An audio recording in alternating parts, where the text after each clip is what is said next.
Hey guys, John Bergsma here at Captain Chuck's in downtown Ludington. We're here with this week's video fishing report, and you know, we're gonna slow down a little bit this week and we're gonna talk a little bit more in depth about exactly how to adjust to cooling temperatures. We're gonna talk primarily about 3 bites. We're gonna talk about walleye fishing on the Great Lakes in cold water. So we're gonna talk about Lake Erie, we're gonna talk about Saginaw Bay. Then we're gonna move on over to perch fishing, because you know what, if you look at the long range forecast, we got some really moderate temperatures going all the way to December 1, and I can't see a reliable forecast past that, but I got a feeling that especially on Saginaw Bay and as well on Lake Erie, you're gonna be able to fish well into December. We got water temperatures in the low 50s yet on Lake Erie. Then we're gonna slide over to the Michigan side and we're gonna talk about Great Lakes beach trolling from St. Joe all the way up to Frankfurt, I'm sorry, not Frankenmuth. And you know what? We want to just talk about pier fishing and about beach trolling and about those inland channel areas that go into these connector lakes to Lake Michigan. You've got some awesome, really good steelhead fishing on the beaches. You've also got channel and in-lake fishing for big fall walleyes going on. Stay tuned. We got 3 points of emphasis on this week's report. This will be super informational. We'll slow down. We aren't going to go to as many places, but we're going to try to really educate you on just how to catch these fish.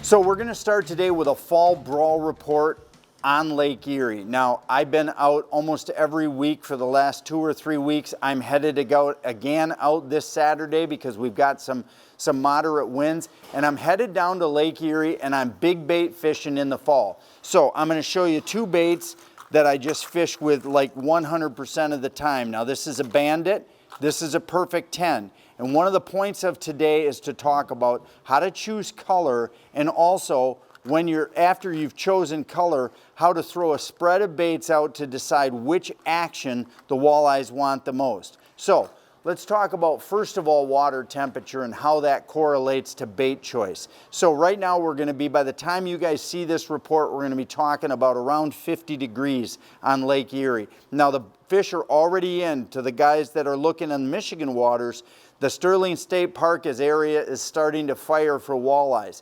And if you go around the Horn, Port Clinton, Huron, Lorain, they're all on fire. I got guys calling and telling me that they're catching fish as fast literally as they can set their lines and reel them in. I mean, guys going out in 2 or 3 hours and catching a boat limit of 18 fish. So that's some really good fishing. Now, for tactics, if you're going to go in the next week or 2, right now it seems like from all the different ports I've heard, there's 3 basic sets that are really putting fish in the boat. The first one is 50 back unassisted on a Bandit. So now this is a perfect example of a custom colored Bandit. This one happens to be a chrome based lure. It's got some blue on the top. It's got some chartreuse on the bottom. It's got lots of dots. That seems to be a really good indicator for big walleyes in the fall. Now, 50 back has been a great set. 90 back has been a great set. And then a secondary set to that is if you're fishing those really deep fish, you can go ahead and let it out of 120 to 140.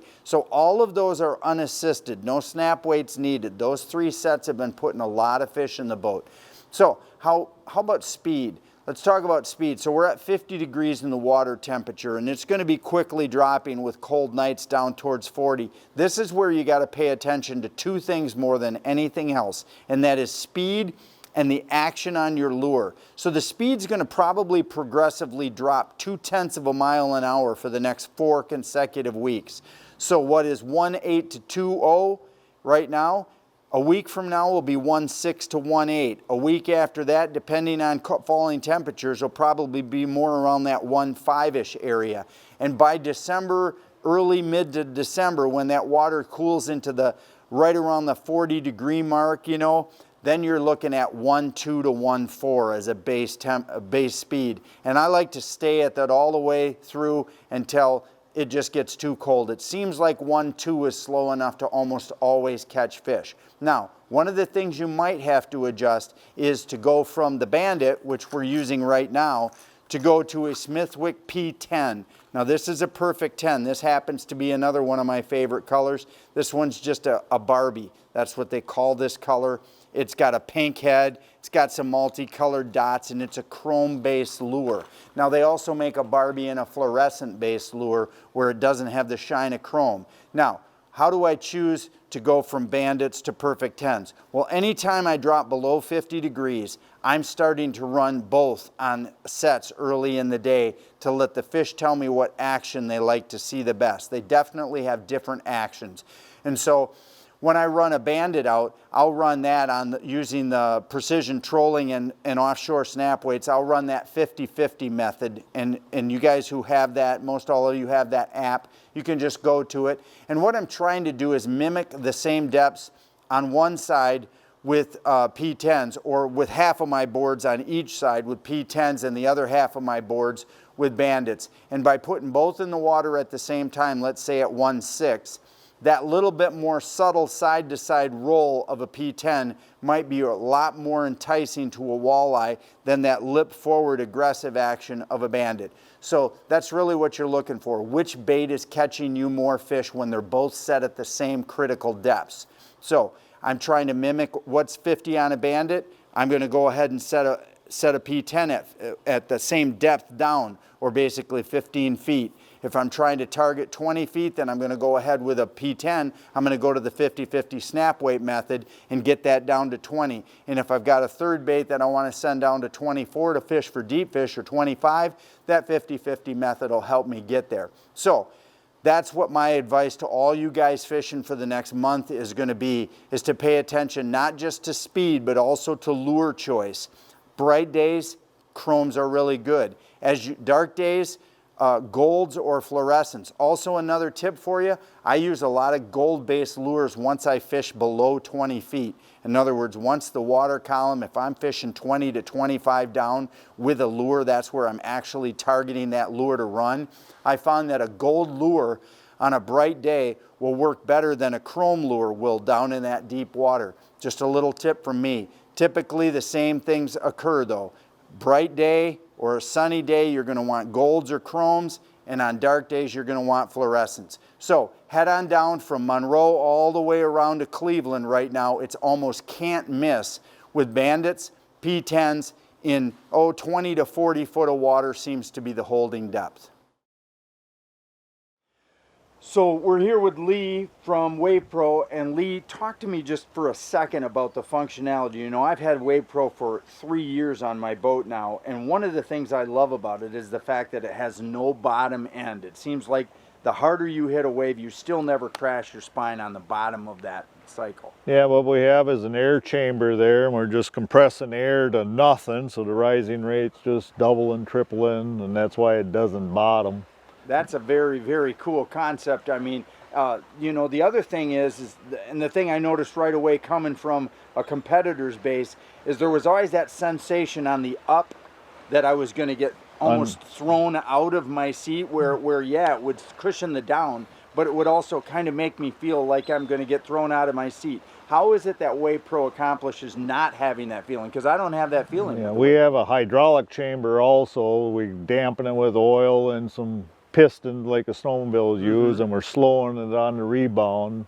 So really it's the same thing. It just continues to compress on the down to prevent a bottom, and on the rebound it's just constantly resisting until that rebound is gone. Yeah, we're just slowing it down with the oil. It's a set how fast it's coming back with the oil passing through orifices and the down. Just think of a motocross bike. Them kids sit on the motocross bike, they sag half the suspension out. You know, but if they go over to jump, the wheels fall. Same thing in a boat. We're hydraulically slowing you down, going down till the air picks you up, but we're stopping you with the air. That's what keeps you from bottoming. It's also a slowed compression too. So it's a dual chamber system in there. A dual chamber, yeah. All right. Well, hey, I wanted that question answered for all of our you know, loyal followers, because I get a lot of comments. How does WavePro in such a tiny little footprint, you know, it's nothing bigger than what you'd come in your standard boat, you know, I mean, just the standard equipment that is the base and pedestal to your seat. It's that same footprint, but yet it accomplishes all of this stuff. Yep. Hey, I wanted you guys to know why the WavePro is such a superior piece of equipment. Check them out at waveproshock.com, and we'll see you again next week on Fisherman's Digest.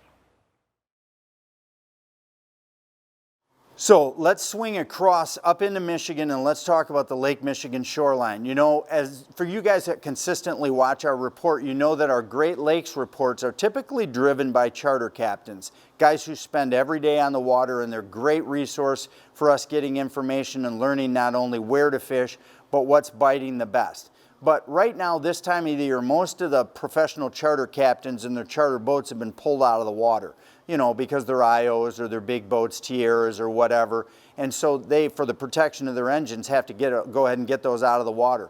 But all of you small boat guys, let me tell you what, there's a fishery going on that goes on every year at this time that really gets missed and overlooked. And if you get those mid-40s days, those sunny, not windy mid-40s days, and you live anywhere near a Great Lakes port lake from South Haven all the way up to Traverse City, let me tell you, there is some awesome fishing that can be had. What happens is as that water in Lake Michigan cools, and as that shoreline water muddies up a little bit from the flow of streams or just an onshore wind, you'll get a stained water in that first half a mile off of shore. And there is a lot of fish that hold in what I call that beach trolling zone.